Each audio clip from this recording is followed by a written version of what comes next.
Assalamu alaikum wa rahmatullahi wa barakatuh.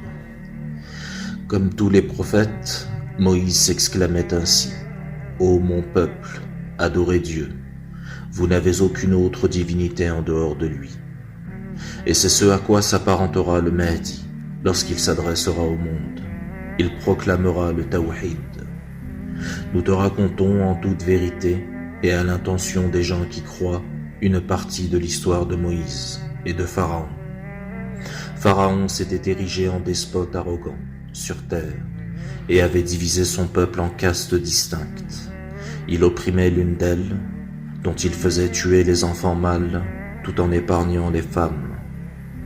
Il était vraiment de ceux qui sèment la corruption. C'est dans ces mêmes conditions que le Mahdi sera induit de sa mission, lorsque les tyrans s'en prendront à sa communauté qui subira une très forte oppression.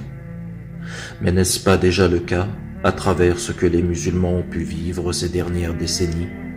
En effet, les tyrans des quatre coins du monde leur ont fait et leur font toujours la guerre et s'exclament comme Pharaon le fit: c'est moi votre Seigneur, le Très-Haut.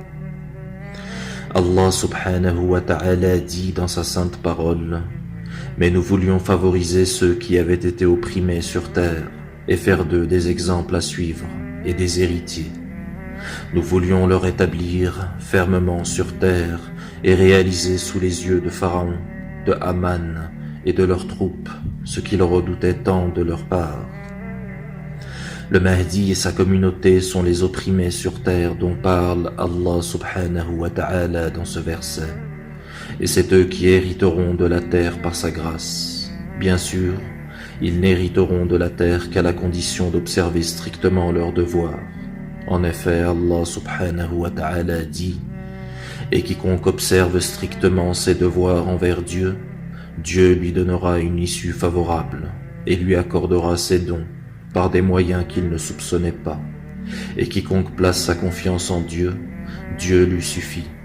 Ses commandements s'accompliront toujours, et il a assigné une mesure précise à chaque chose. Tout comme Moïse, le Mahdi sera élevé au sein d'un peuple ennemi de Dieu, où il grandira, prendra sa forme la plus belle, et puis se rebellera spontanément contre le pouvoir injuste. C'est ainsi que la famille de Pharaon recueillit cet enfant, qui, plus tard, allait devenir pour eux un ennemi et une source d'affliction. Certes, Pharaon, Haman et leurs troupes étaient d'impénitents pécheurs. Et lorsqu'il eut atteint sa maturité et sa pleine vigueur, nous lui donnâmes sagesse et savoir. C'est ainsi que nous récompensons les bienfaisants. Et tout comme Moïse, le Mahdi sera chargé d'un crime qu'il aura commis à son insu. En effet, un hadith nous dit que le Mahdi frappera les gens pour les remettre sur la droite voie. Et c'est aussi ce que Moïse fit. Un jour, il entra dans la ville à un moment où ses habitants avaient relâché leur vigilance. Il y trouva deux hommes en train de se battre. L'un était de son clan, tandis que l'autre faisait partie d'un groupe ennemi. L'homme de son clan l'appela au secours contre leur ennemi commun. Alors Moïse asséna à cet ennemi un coup de poing qui l'acheva. Puis il se dit: c'est là l'œuvre de Satan, ennemi juré des humains, qu'il se plaît à égarer. Et s'adressant à Dieu, il dit: Seigneur, je me suis fait du tort à moi-même, pardonne-moi. Alors Dieu lui pardonna, car c'est lui, vraiment, le pardonneur, le miséricordieux. Puis Moïse dit: Seigneur, puisque tu m'as ainsi favorisé, jamais plus je ne soutiendrai les criminels. Moïse dut prendre la fuite vers Madienne pour y chercher refuge. Et n'est-il pas dit que le Mahdi arrivera à la Mecque alors qu'il était en fuite contre une menace contre sa vie? Le Coran dit au sujet de Moïse: quand il arrivera au point d'eau de Madienne, il y trouva un attroupement de gens qui abreuvaient leurs bêtes. Il y trouva également deux femmes qui se tenaient à l'écart en retenant leurs troupeaux. Il leur dit: que faites-vous ici? Elles répondirent: nous ne pouvons abreuver nos troupeaux qu'après le départ de ces bergers. Notre père est fort âgé. Alors il abreuva les bêtes pour elles, puis se retira à l'ombre et dit: Seigneur, j'ai grand besoin de tout le bien que tu pourrais faire descendre sur moi. Allah exauça sa prière, et Moïse continua sur cette voie. Et c'est le même réconfort moral dont le Mahdi profitera une fois débarrassé des mécréants. Il sera auprès d'Allah dans son cœur, qui lui enseignera ceci, comme il l'a fait pour Moïse. En vérité, je suis Dieu, et il n'y a pas d'autre divinité à part moi. Adore-moi donc, et accomplis la prière pour m'avoir présent à penser. L'heure viendra certainement, mais je la garderai secrète afin que chaque âme soit rétribuée selon ses efforts, que celui qui n'y croit pas et qui suit ses propres passions ne t'en détourne pas, sinon tu périras. Après son allégeance, le Mahdi sera commandé de tenir front aux tyrans de ce monde, tout comme Moïse à son époque, à qui il fut dit « Rends-toi auprès de Pharaon, car il a transgressé toutes les limites. » Seigneur, dit Moïse, j'ai tué un des leurs, et je crains qu'il ne me tue. Moïse craignait d'être persécuté et de ne point pouvoir s'exprimer correctement. Le Mahdi, d'après un hadith, est comme Moïse. Il a un problème d'élocution, car il y a une lourdeur sur sa langue lorsqu'il parle. Moïse dit, Seigneur, fais que ma poitrine s'ouvre à ta révélation et facilite ma mission.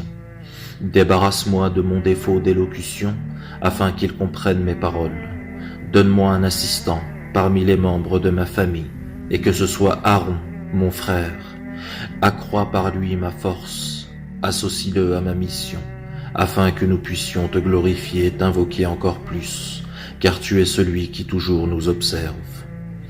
Tout comme Moïse, on reprochera au Mahdi des faits de violence lorsqu'il n'était pas encore investi de sa mission.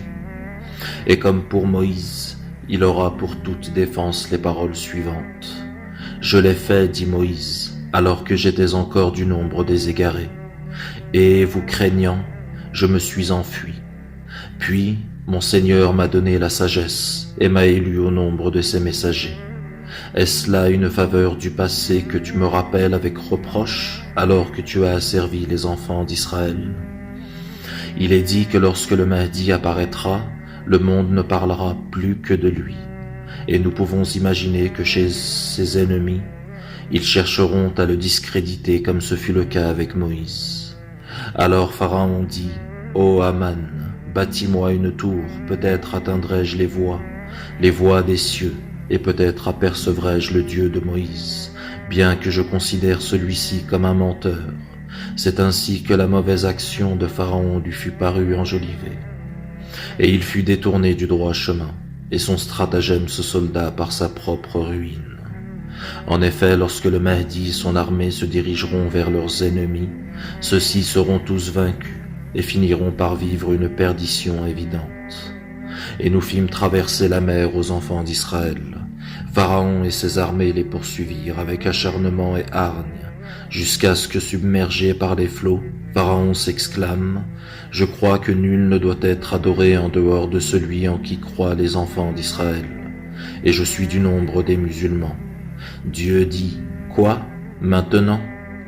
Alors que jusqu'ici tu étais rebelle et semais la corruption sur terre? Nous allons aujourd'hui épargner ton corps, afin que tu sois un signe pour ceux qui viendront après toi. Mais en vérité, beaucoup de gens ne prêtent aucune attention à nos signes. Mes chers frères et sœurs, l'histoire de Moïse va se répéter avec le Mahdi. Alors soyez prêts lorsqu'il fera son apparition, car il nous sera demandé d'agir face à l'oppression des tyrans de ce monde et vivre des troubles immenses. Barakallahu fikum, wassalamu alaykum wa rahmatullahi wa barakatuh.